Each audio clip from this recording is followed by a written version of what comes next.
हमारी विजन ये है कि टैलेंट चाहे दुनिया के किसी भी कोने में हो, अनस्टॉप के जरिए हम उसे एक राइट अपॉर्चुनिटी दिलाना चाहते हैं।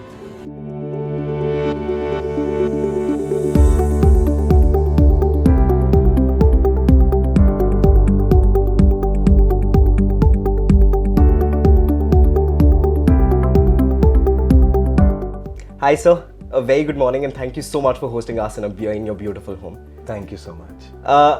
I would like to start with a discussion about the elephant in the room, or as I'd like to say, the shark in the tank, Shark Tank.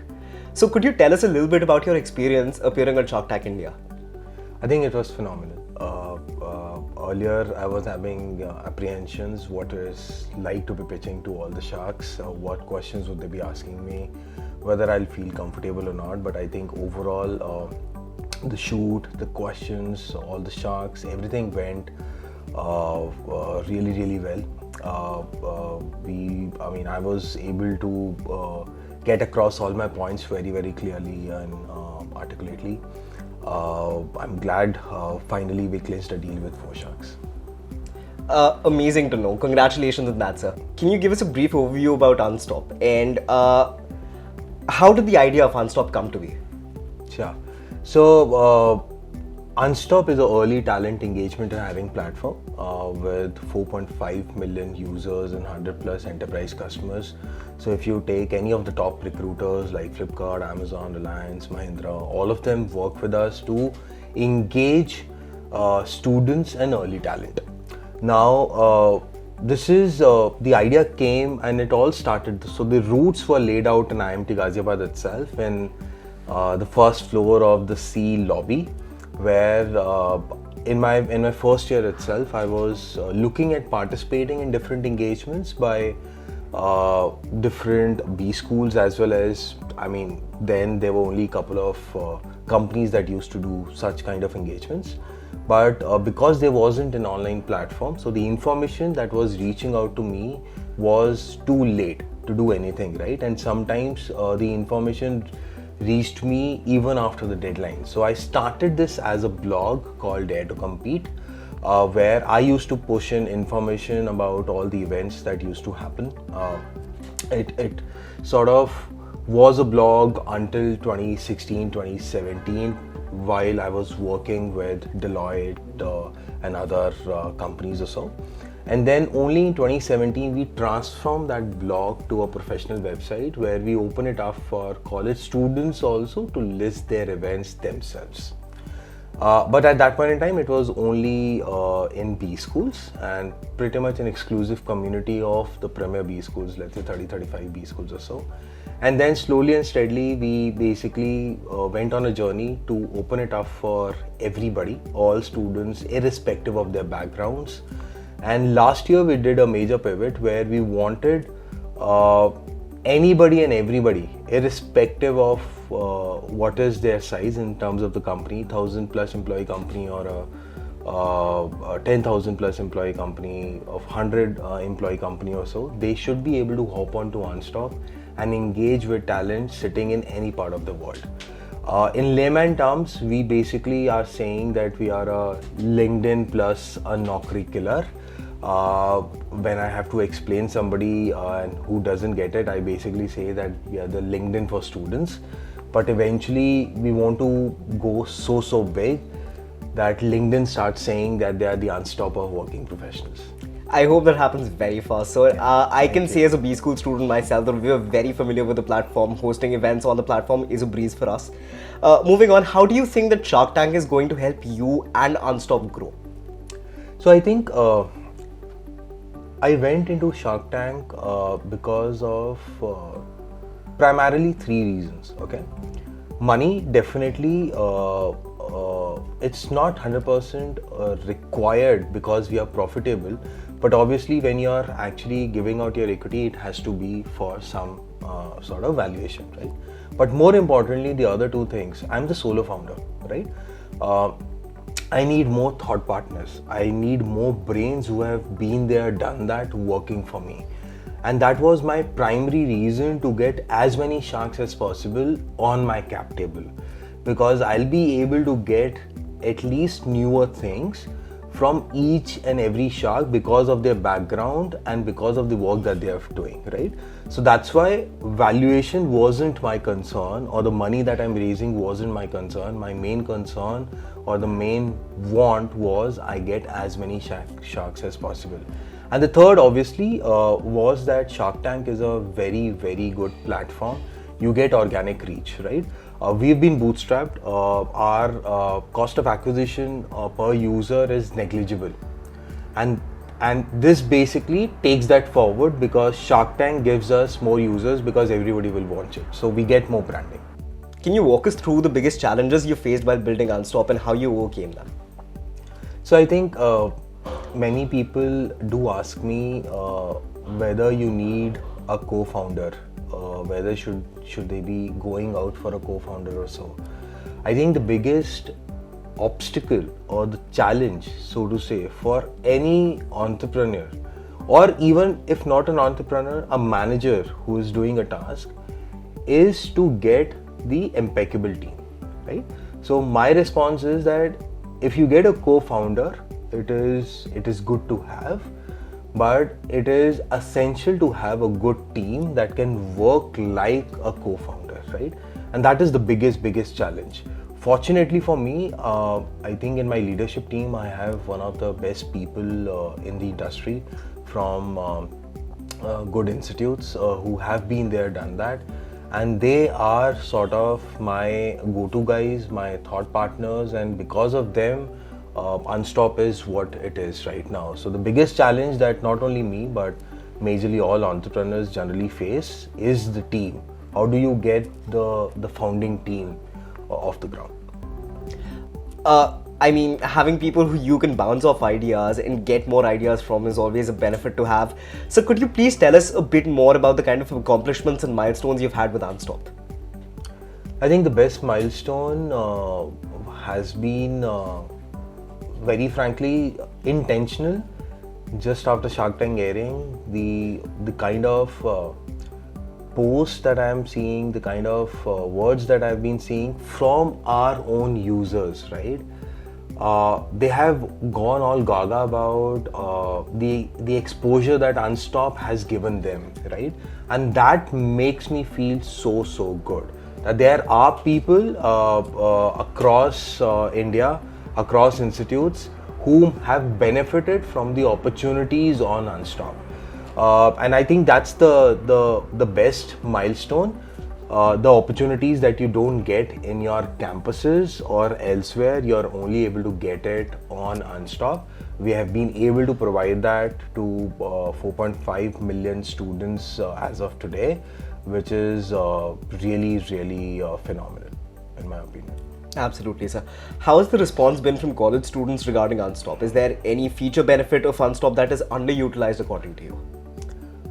I mean, there would be many, very frankly. I mean, if you're creating a platform like an Unstop, from the features point of view, there'll be hundreds of features, right? Absolutely. There'll be a feature for generating revenue, or for doing user acquisition, or for enabling user engagement or stickiness, right? When you launch a feature, you basically track whether that feature is working well and giving you either of these three benefits or not, right? And then when you talk to the users, you also get to know whether this feature can be tweaked to give a better value, right? So at no point in time, all the features in all the platforms, not only on Unstop, are 100% working well. So there will be features, our team is working on it to ensure that we tweak those features to get the best mileage or value out of it for our users, and it's in progress. So what's one thing do you find that is missing from Unstop right now, for which you see a lot of demand? So earlier we were into B2B, so overall we were making money only from companies, right? Not from students as such. Now what we are seeing is that students are coming on to us to figure out, can they get mentorships from the people who have been there, done that, right? So can they connect with, let's say, their alumni on Unstop, right? Who is in that company that they are preparing for, right? So I think we are launching those sections, mentorships, learn, practice, and we want to be a daily use case for all our users, and that's why we would want them to come online and maybe practice. If you're a coder, you practice coding. If you are, let's say, a marketing enthusiast, you practice MCQs based on marketing or so on. Similarly, so we are aiding them to perform well in their competitions or engagements by these companies. But we are sort of, what we were not doing maybe a month or so back, were basically enabling our users to perform well in those engagements. We were only focusing on the engagements bit because our revenue was coming from the engagements. Now we are ensuring that can we become a daily use case for our users? Can users come on to Unstop just like how they hop on to maybe an Instagram or a LinkedIn or maybe a Facebook? Connecting with alumni is something which I find is one of the greatest use cases of LinkedIn, and if there is active interest from both the sides, basically the company side as well as the student side, Unstop I believe is could be a platform which could replace LinkedIn in a daily use case as well. How does Unstop strive to bring about a positive impact and contribute to society? So I think our roots are that we are providing as many opportunities as possible to the deserving talent, right? We call that talent unstoppable talent, right? So no matter what we are essentially doing is that irrespective of your background, your city, your marks or so, you will get an opportunities to showcase your skills, right? Earlier you were not getting those opportunities. Gain CV points if you're performing well in one or two different engagements from an industry. You basically gain those CV points and then finally get recognized that hey, I have that skill set. Even if I'm not hired, I get that recognition, and then eventually I get hired by the companies who value that recognition and are able to take me irrespective of the company.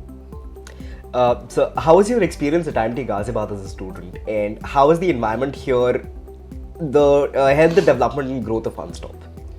No, I think as I told you, the roots of Unstop were laid in IMT Ghaziabad, right? So without IMT Ghaziabad, Unstop wouldn't be what it is right now, frankly, right? I owe my, I think, intellect, my journey, the roots, everything to IMT Ghaziabad.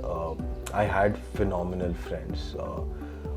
It was not dare to compete earlier. You won't believe that we spent a week to figure out what the name of the block should be, right? We were 20 in a room, in that hostel room, figure out which name should work well for this kind of an engagement.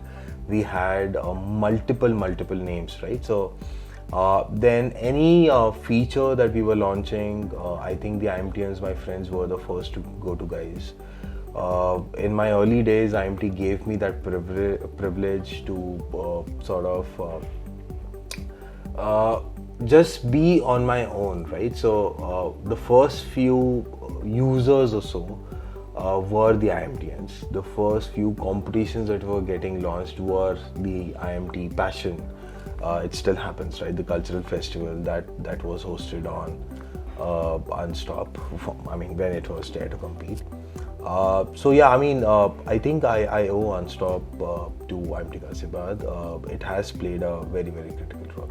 I mean, IMT Ghaziabad is a brilliant place where you can actually have experimentation, come up with ideas, have discussions. That still happens. That is the spirit of IMT Ghaziabad. You can get into discussions and like think up ideas and even like find people to work on them at the exact same place. How would you advise the students with entrepreneurial mindsets to leverage their MBA at IMT Ghaziabad and develop core business skills? So I think in your question you mentioned very precisely entrepreneurial mindsets. See, very frankly, I basically say that we need entrepreneurs, right? But we need more people with entrepreneurial mindsets, right? So not everybody will be going in for a startup. right? They will start working in a startup or in an MNC or any other company. But I think what is more critical is their entrepreneurial mindset.